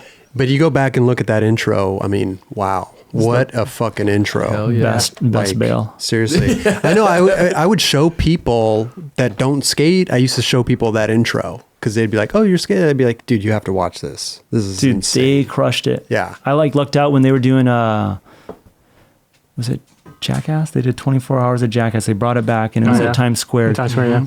and they showed that intro on that big Jumbotron in Times Square. Oh, shit. That was tight. Wow. Damn. Rick and I and Carol went out there. That was a highlight. Look at you. Like looking out the window from MTV, I was like, whoa, we're on the big screen. That's really cool, actually. Yeah. I mean, just sitting here thinking, like, man, The Reason, Lakai video, such great video parts, man. Thanks. Yeah, like the perfect skateboarder. Yeah. I suck at tranny. I'm not the perfect skateboarder. That's okay. Not an ATV. That's okay, though. That's okay. Do you really break a lot of boards? Remember in the intro of the reason you're always breaking your board? Yeah, I break a lot of boards. But now this is going to be technology. This is going to be a plug. Okay. So like, this is plug away. It's plug like away. It's a reverse plug. Okay. It's kind of funny because like on Pop War, you got Professor Schmidt, and he's doing all this like tech shit. Like Element was doing like Featherlight and all this like carbon fiber crap. So we did Drops Tech, which was like a teardrop inside the tail. And it's supposed to make the board not break. And I was like, dude, fuck this thing. Because in my mind, if the board's not breaking and you're landing on it wrong, the energy gets distributed into my knee or my ankle. Okay. Oh, yeah. So I'm not into it. Mm-hmm. And then fast forward to Riding for Enjoy, and they have all the tech there because those dudes are mad scientists as well. And I was like, fuck that. I'm never going to ride a tech board. They kept pushing it and pushing it and pushing it. And then I go on a trip with Roger and out to China. We're filming for Oververt, and I find this double set. And I think on that, was it that same trip where like Uyghur was like, I fucking hate this shit because the carbon fiber wasn't sliding. Yeah. I'm He was trying to backheel. Yeah, I'm not a ledge god, so that's not too big of a problem. Okay. Uyghur's a fucking ledge god. Yeah. Like he could be like tail sliding. Somebody's like, this marble's soft. Yeah. I was like, I don't know. I just busted my chin open. Right. It seems pretty hard. He's like, it's soft. It's marble. Yeah. But we found this double set, and I was like, oh, I want to, like, it's my nollie flip at the end of Oververt. Oh. And it's like the biggest nollie flip I've ever done. Had I not been riding one of those like tech boards, like I would have just broken a ton of boards and just been like, fuck, I'm either over it or like I don't have any more boards left, because that's how it was back in the day. And literally, kids, it's all about landing on the bolts. It is. Yeah. If you don't land on the bolts, the board will break. There are times when you land on the bolts when you're a beast and it'll break, but like I just didn't land on the bolts that often. What about when you're skating like this? You always skate big stuff. Are you like, how are you with people being around you while you're skating? As I've gotten older, I'm less self-conscious about it. And dude, after like so many years of watching yourself, myself, not you, but myself, or like the bros just freaking out like a little baby, you're just like, damn, dude, I look ridiculous. Yeah, for sure. So, but I will say, whenever I do go on a session, I see someone bugging the fuck out, I'm so stoked. Yeah. I'm like, yeah! It's so weird it's how like, skaters do that, though, because you just we're just like grown-ass babies. Yeah. Because my theory is like, you know, when you're like, oh, you're getting older, you should have more responsibilities, but you're a skater. My theory is like, we all got into skateboarding when we were in like middle school. And, you know, life keeps going on. You get older, you get more responsibilities. But to a certain extent, if you have like a solid crew, you're still like imagining life as a middle schooler or a high schooler. So there's a lot of things that you just aren't thrown into in society because you're insulated by your crew. So it's still okay as a 20, like a late 20 or early 30 or 40-year-old to freak the fuck out because you're just surrounded by all these other dudes that are like, yeah, it's cool, bro, let's freak the fuck out. But if you like, can you imagine freaking the fuck out next to the water cooler at the office? Oh yeah, right. My fax didn't come through. I'm sure it's focus the water cooler. Like everyone would be looking at you like, you're fucking dude, nuts. You're crazy. But skaters are like, yeah. I don't know. No, dude, you're absolutely right. It's an emotional thing, though, man. Maybe if I like had a thicker crew that I skated with up in Portland, maybe I'd still freak the fuck out. Okay. Do you guys want to start freaking out? Dude. I've had my fair share. A quick story, though. Yeah. I was in SF on an LRG trip, and I was in the van, and Billy Marks would always do this thing where he fucking blast this music and we'd skate by a person, or like we'd drive up to people and do this. Like when we were at that one double set, they have the ledge that goes straight out, and I think you nose grinded it. Okay. And we're there, and we're like, someone's skating over there. And we're like, all right, Billy, put out. It's like, who let the dogs out? No way. And we pull up, and it's you there with Federico. Feds, right? Yeah. And we get up there like all stoked. And we're like, oh, it's Cairo. And you look up and you're so pissed. Yeah. Because you're in that freak out state of mind. Yeah. And you just look up and we're just like, oh, fuck. Because I was refilming that. Oh, were you refilming something? What the fuck? I'm back here doing this fucking nose grind. Oh, and we were just like, man. oh, fuck. And then we just left because we're like, he didn't even I was like, anything. I am going to kill Kelly Hart. And that's why I'm here today. Oh, perfect. Perfect. I'm sorry about that. No. All good. I got it. But listen, I want to, you right now, you are, you work closely with Adidas, right? Yep. Doing a bunch of social media Yeah, like and social media, digital marketing. digital marketing. Yeah. Okay. And explain, because you were saying earlier that, people think of social media as just like, oh, I'm going to post this. Hey, I got sent this. Okay, I'm going to post it. It goes way deeper than just posting shit on Instagram and stuff like that. It's way deeper. You have a lot more just people involved in like a business as large as Adidas skateboarding. Sure. And it's not just like the everyday, like, oh, let me just check on Instagram and see if anyone got some clips, because we have so many. We have people in Europe, we have people in Latin America, and Right. all these people want to They go make to the sure that calendar. their people are taken care of. And then we have like collaborations, like numbers collaboration, or like we have a new shoe coming out, Yeah. like a Crooked collab. You got to like put all that in the calendar, and you can't. Overlap. You can Okay. overlap, but I think to do effective marketing, like let's keep the voice on this certain campaign. Okay, cool. Now like Magnus is working on a video part. Let's focus on him. Okay, we got like 2050 with TJ and Gons. Like let's focus on that instead of just like all these different things. Right. That way everyone's aware of that stuff. It's kind of like when, like if Kelly posts like a sick ass clip from the courthouse and then someone else posts Sure. the same thing from a different angle, like you get everyone on board and it just gets more eyes on that stuff. Yeah. So it's a lot more of coordinating that stuff, because Right. we like have the opportunity to do a lot of rad things. So we can't just like throw the net out. Yeah, of course. It's been a learning process, because I know before I was working at Adidas, I did a lot of stuff on the back end for Enjoy, like helping out Oh, yeah. Louis and like doing some social media marketing and just doing like a team little stuff too, team right? stuff. And Yeah. Oh, yeah. it's on a way smaller budget, and you just don't have the bandwidth or the resources to dive in as deep as you can with a larger company with more resources. It's like a catch-22, but it's been Right. awesome learning process over Yeah. at Adidas, and like the team internally is dope. Like I work with the majority of the team. Like they all come from skating. Like Yeah. my buddy Pat, he used to work at Supra. He's been worked for a handful of companies, and then there's like Kyle, who used to work like an Air Blaster, and just all these. That's like a snow company, because I also work on Adidas snowboarding. Like, Okay. it's like Adidas snowboarding and Adidas skateboarding, but everyone in the office is sick. Yeah. There's like this new dude Joey. You never met Joey from Denver? Joey Abarca. Joey He's Abarca, of course. Yeah, he's like the homie that shows everyone the spots. He now Yeah. works over there. Oh, he does. Oh, yeah. I know what you're talking so about. I like know that. Matt Milligan works there. SJ Yeah. works there. Yeah. Like we have like a solid squad of just like people that come from skateboarding, love skateboarding, and they're all Eric about Anthony. That's EA's amazing. there. Like Yeah. everyone that's got skateboarding at front of mind. Wow. So there's like that balance. You're like skateboarding first, and then figuring out how to do it in such with such a larger machine. you know? Right. It's a balance. Get for sure. overwhelmed, I bet, sometimes. Sometimes, Yeah. but But you know, that's with at the anything. end of the day, Yeah. everyone's got skateboarding in mind. Yeah.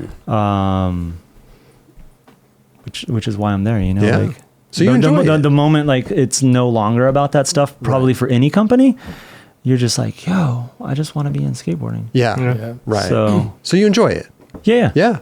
And when we see you at the events, so we do this DOS Dude, and the days team sometimes. is dope. and- Like a lot of those guys on the team are like, they're all the homies. Sure. Yep. Yeah, like Silas has been the homie for ages. Like Yeah.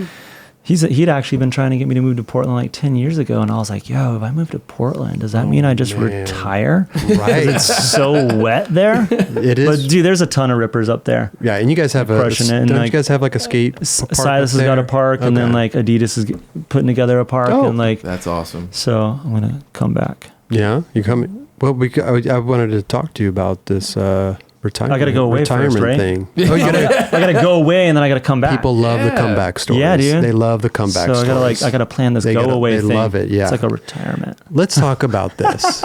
Okay? Because Roger's like, no.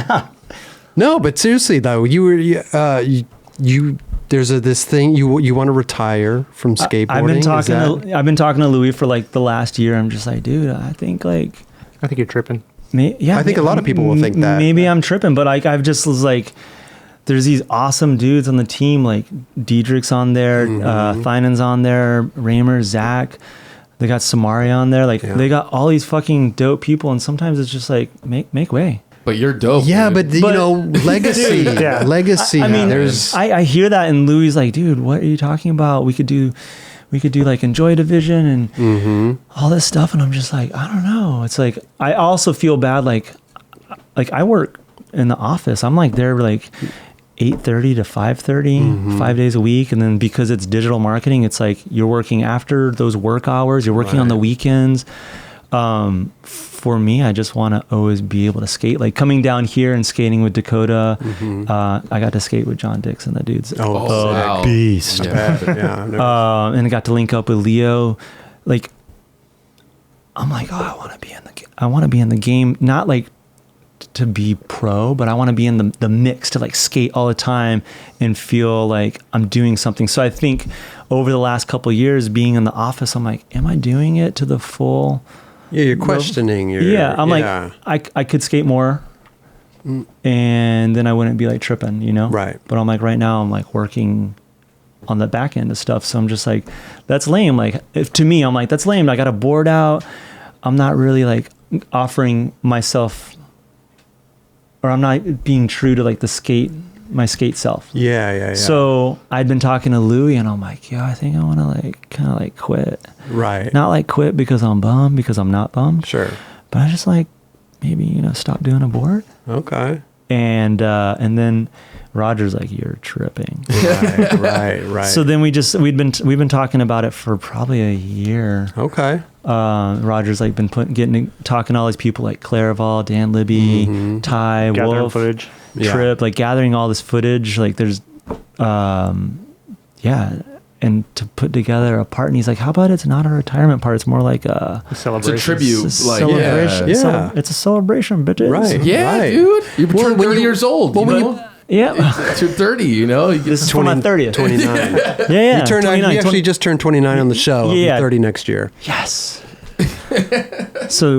But now that we're we're working on my business plan, I'm going to retire and I'm going to do a comeback part. There you go. See? But once you put business plan. But see, once you put a label on something like, oh, I'm retiring or I'm doing this, and then the part comes out and you might not want, you know what I mean? Like, why put a label on something? Why not just go with the flow? I mean, that's the other funny thing. I'm just like, I feel like there's been a transition towards people saying they're retiring. So like when I first started talking to Lou, I wasn't like, let's make it a retirement thing. I was just like, I just think I want to like not have a pro board anymore. Right. You could start rapping. And so then we no, dude, I got no rhymes.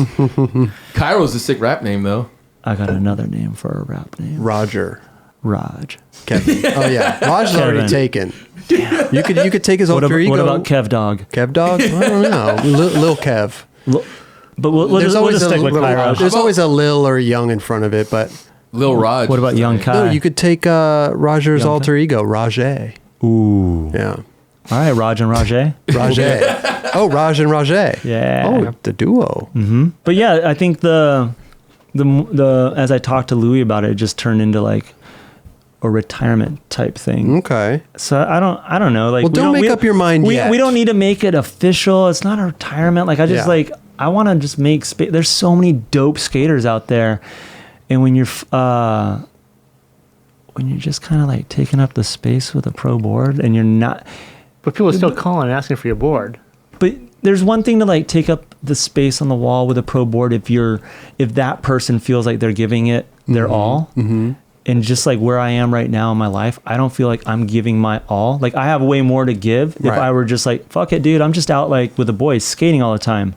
Like I would be totally down, but that's just not how it is right now. Right, of course. Because it got to a certain point, like, dude, skating's in a rough spot. Yeah. And like it just got to the certain point, like I got to take care of my family. Like I gotta take care of my kid. She lives with her mom. I gotta take care of my shit. Like my wife and I, like we have our own place. Like, dude, I don't think skateboarding's in a rough spot. I think skateboarding put itself in a rough spot. Yeah, but or like either way, it's in a rough spot. What it means. It's. Well, I guess what I'm saying is just it's hard to make like huge right now. Yeah, it's hard to make a decent living to support other people like that.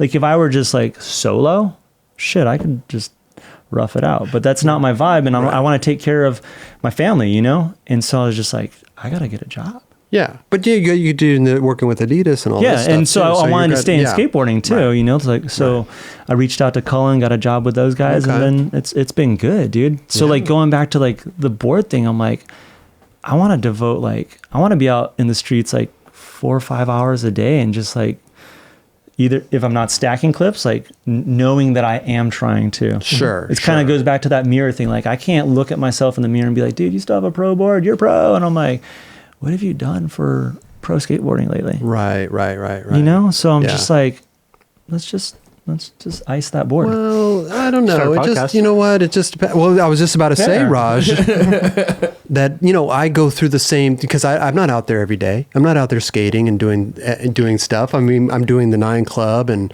I go and do some Battle of the Barracks stuff, you know, little things like that. But you know, I'm just like, I don't know what to think anymore. That's why I'm just like, oh yeah, if you guys want to run it, cool. Totally. If you don't, cool. Like, it's all good. Like, I understand. 100%. And this is just like my own madness, because I've talked to other people. They're like, dude, you are tripping. They're like, you should keep a board in the mix. And well, that's what I'm saying though, is like, we do intervention. Leave it. Well, in my opinion, would be just leave it up to them. If your board's selling and there's still demand for it, and they still want to keep making it. But then there's nothing wrong with that. Yeah. You know what I mean? Like, but if it's, you know, if they come to you and they're like, Cairo, man, we've sold 1 board this month. You know, I don't know. Yeah. Maybe we'll just leave it up to powers that be. If they sell 5, keep rolling with 5. Okay, 5. Yeah. But, you know, 1 is, you know. One's one and done. No, but you know what I mean, though. It's that's the way that I look at it. You know, I'm just like, hey, if you guys want to keep making my board and stuff, cool. I'm not out there with the bros every time. Like, I feel like nowadays, if I want to go skate, like I want to go have fun, and I don't want to try to worry about filming this and doing this and blah, blah, blah. Like, I'm fucking busy, dude. Like, I want to go enjoy skateboarding, you know? Like, I don't want to have to like, where's Instagram clip? Where's it? Blah, blah, blah. It's like, dude, leave me alone. Like, can I just go enjoy a day with my bros? Yeah. And I think that kind of goes back to like how I'm just like, that's just me. Like, I go, now that I've been in the office for a while, like I go through that personal battle with myself where I'm just like, all right, I want to be skating, but I want to like skate where I feel like I'm like pushing myself. Like I don't need to be like trying to one up some shit that I did and like fully flared, but I'm like, there's a level that I want to be at. Yeah. And because I'm not able to skate as much as I used to be able to, I'm like, oh fuck. Right. You're being lame. And that's just just me. Yeah, for sure. You know, like you know, like I have homies that are like, we go to the Slappy Curb all the time, and I'm just like, I kind of want to jump down some shit. Oh, I'm just like, damn, it's just fun. You know, that's what's fun for me. Right. Maybe it's also because I suck at skating tranny, so like, I'm not gonna go skate the bowl or the mini ramp, but like, I get the most excitement out of skating the same way I've skated forever. Sure. I'm not. Like, yeah, I'm not trying to find the 14 stair now, but I'm like, oh shit, it'd be kind of dope to jump down like, I don't know, 9 stairs or something. There you go. Nollie hard flip, dude. Nollie hard. I'm just going to call that out. just toss out a nollie hard. You still got those? Yeah, dude. Yeah. He's not retired where's yet. The picnic table? Let's get this shit. Wow. Let's do this, dude. Also go with your gut. It seems like that's always worked for you before. You know? No business plans. No business plan. Just roll with it. Roll with it, you know? Anyway.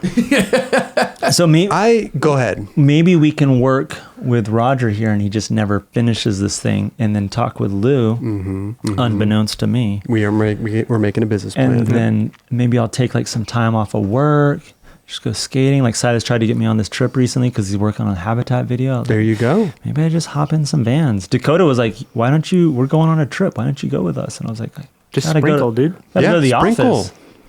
Putting in a request for some paid time. There you go. PTO. There you go. Get some PTO there, huh? New footage, sprinkle it in with the old stuff. Just getting everyone else's parts. Huh? Just getting everyone else's parts. One trick. Just like Bag of Suck. Get that one trick or 2 tricks in there. Well, I don't want to see you retire. We all love Cairo Foster, Roger, Kevin, whatever the fuck your name is. Kai. We all Kai. Yeah, Kai. Sure. Yeah. I don't know if I'm going to call you Kai, but oh man. Built to spill. Every time I see him, like hashtag built to spill, hashtag Nolly hard flip, hashtag the reason. That's all I say to him. Is it an overcrook or a nose grind? Front side? Yeah. It's a nose grind. Thank you, Kelly Hart. Oh, like on a rail? We'll just leave it at that. Okay. Kelly Hart has spoken. Leave us out. Dude, who does you say ollie over to crook? Dude, that's nothing, dude. Backside is backside over crook. Yeah. Yeah. There you go. Right. Thanks, Kelly. Yeah, no problem, man. If I was trolling right there. It's a hot topic out there in the inner sphere. Well, you're a big nose grinder, so apparently I'm a big overcrooker. Doing them before they were ever called a. Do you call ollie over to frontside crooked grind or backside crooked grind? Yeah. Apparently I'm a big switch flip manualer, but I've only done one in my life. That's awesome. What do you call it, Chris? What? If you see it on a flat bar, you do like a frontside nose grind, but it's like it's a nose grind. Yeah, it's a nose grind, It's silly to call it anything else. I think. I feel like it's overcrook when you go backside for some reason. Yeah. Well, listen, man. As always, here on the 9 Club, we want to give you some 9 Club gear for me, for you, by you, by us. I don't know who it's by, but we're going to give it to you. I don't know who makes it. Sick. Kelly, will you please grab him? What size? If you don't mind. Large. Yeah. Get him you can drink coffee, I think, and all that stuff, right? Give him a mug. Yeah, dude. The mug is it's rainy up there. So dude, when we were in New York and I saw the mugs, and when we were in LA for that event. Oh, yeah? I was a little jelly. Why didn't you grab any? Because all the other homies got one, and I was like, dude, I'll hit up Raj, hit up Kelly, I'll hit up Chris, I'll get a mug. And I'm like, never got around to it. That is the main reason right. I'm here. I'm here to say I'm not retiring. I'm here to say I'm bad at business plans. Yeah. And that I want a fucking mug. Yeah. And you're going to skate more. And I'm going to skate even more. Wow.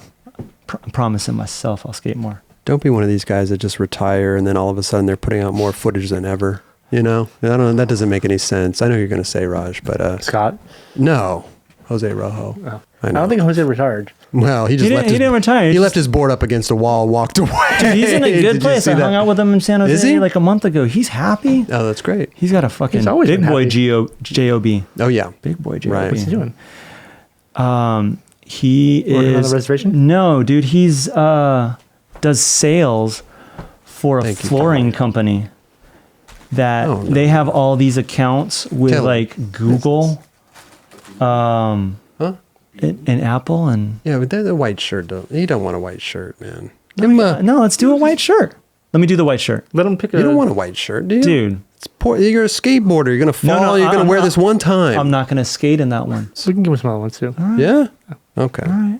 I just know that white shirts with skate. It's just like Look, literally the reason I want a white shirt is I'm looking at you and I'm like, damn, that shit looks clean. I actually totally forgot I was wearing this. Yeah, I'm like, what are you talking about? Right. No, but seriously though, like I'm not gonna go skate and I don't really skate in white. I'm a more of a black shirt guy. Wait.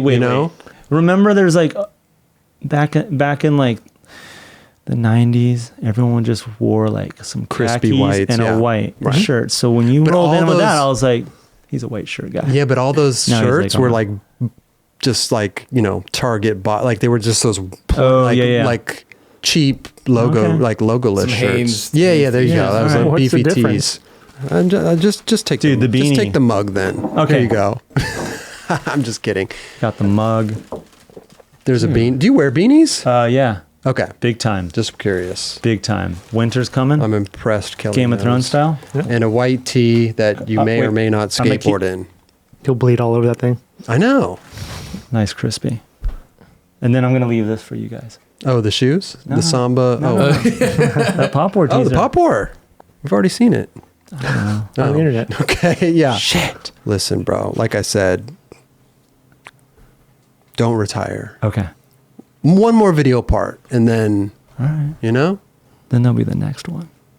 There's always the next one, another bro. one. There's always the next one. All right, I'm gonna take your You're wearing a advice. pink shirt, Raj? I've been wearing a pink shirt the whole show. Oh, I just noticed that. I never look over at Raj. He's not checking shirts out. Mine's blue. Mine's white. Mine's white blue. This is where we know the show is just going completely downhill. We should wrap it. I know, but I like talking to you. I don't want this to end, bro. I never get to see you. We never skated together. We just need to get a text chain going so we can skate together. It's a whole thing, Cairo. The text thing and everything. All right, let's get at it. Let's wrap it. Let's get at it, Cairo. Dude, thank you guys. No, thank you. Thank you you are the guys. man. Thank you for stopping by. Thank you, Cairo. Dude, On your journey out here to LA. Thank you for stopping by. Hey, Thank you. Oh, man, it's been a pleasure, dude. Cairo Foster. Pleasure's been mine. Hey, give it here one more time, bro. Thank you. Bless you, Raj. And that's a wrap. That is.